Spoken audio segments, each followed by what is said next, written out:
পশ্চিমবঙ্গ স্বাধীন হলো 2026 সালে, বললেন অর্জুন সিং।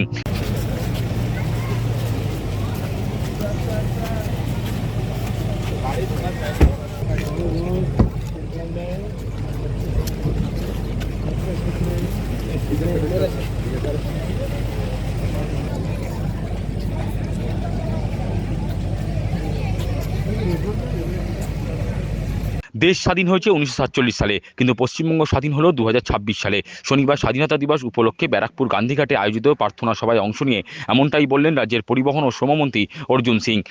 পশ্চিমবঙ্গ বাসীর জন্য ইন্ডিপেন্ডেন্স ডে সবাই আনন্দ করুন। এটা আমাদের 80তম আজকে আমরা ইন্ডিপেন্ডেন্স ডে পরিবর্তনের পরে এটা প্রথম স্বাধীনতা দিবস। আবেগ অনেক বেশি। মানুষ একটা বড় আবেগ ছিল।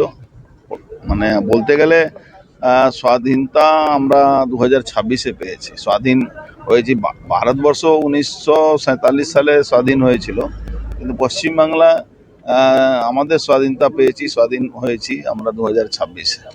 প্রসঙ্গত শুক্রবার খড়দা থানা থেকে ধৃত পানিহাটির প্রাক্তন বিধায়ক নির্মল ঘোষকে আদালতে নিয়ে যাওয়ার সময় তার উপর জনরোষ আছড়ে পড়েছিল। এই বিষয়ে মন্ত্রীর প্রতিক্রিয়া, অভয়ার দেহ জোর করে পুড়িয়ে দেওয়া হয়েছিল, সেটা কি মানুষ ভুলে গেছে? মনীশ শুক্লাকে খুন করা হয়েছিল, সেই ঘটনাও কেউ ভোলেনি। একটু কম হয়েছে। দাদা, বাড়ির লোক বলেছে 80 বছরের বৃদ্ধ আর 53 বছরের রাজনীতি জীবন, রাজনৈতিক শিকার নির্মল ঘোষ। রাজনীতি শিকার। ডেড বডিকে কিভাবে জোর করে পুড়িয়ে দেওয়া হয়েছিল আমরা কি ভুলে গেছি? কি অপরাধী খুন করে মনীশ শুক্লাকে তার বাড়িতে গিয়ে শেল্টার নিয়ে ওখান থেকে গাড়িতে বসে গেছে? আমরা কি মনীশ শুক্লা মামলাও কি যুক্ত হবে? যুক্ত আছেই, না যুক্ত হওয়ার কিছু নেই, যুক্ত আছে। প্রসঙ্গত প্রতি বছরের মতো এদিন ব্যারাকপুর গান্ধীঘাটে বিশেষ প্রার্থনা সভার আয়োজন করা হয়েছিল। উক্ত অনুষ্ঠানে উপস্থিত ছিলেন রাজ্যপাল RN রবি, মুখ্য সচিব মনোজ কুমার আগরওয়াল, তথ্য প্রযুক্তি মন্ত্রী কল্যাণ চক্রবর্তী, পানিহাটির বিধায়িকা রত্না দেবনাথ, ব্যারাকপুরের বিধায়ক কৌস্তব বাগচি, জেলা শাসক শিল্পা গৌরী সারিয়া, মহকুমা শাসক যাদব সূর্যবান আচ্ছেলাল, নগরপাল অমিত কুমার সিং সহ বিশিষ্টজনেরা।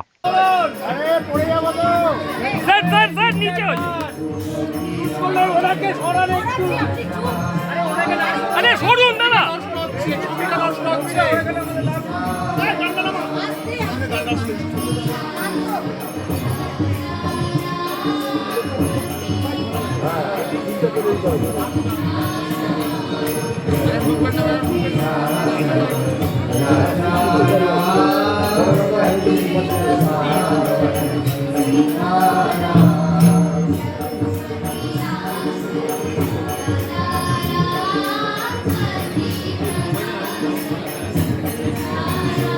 Thank you.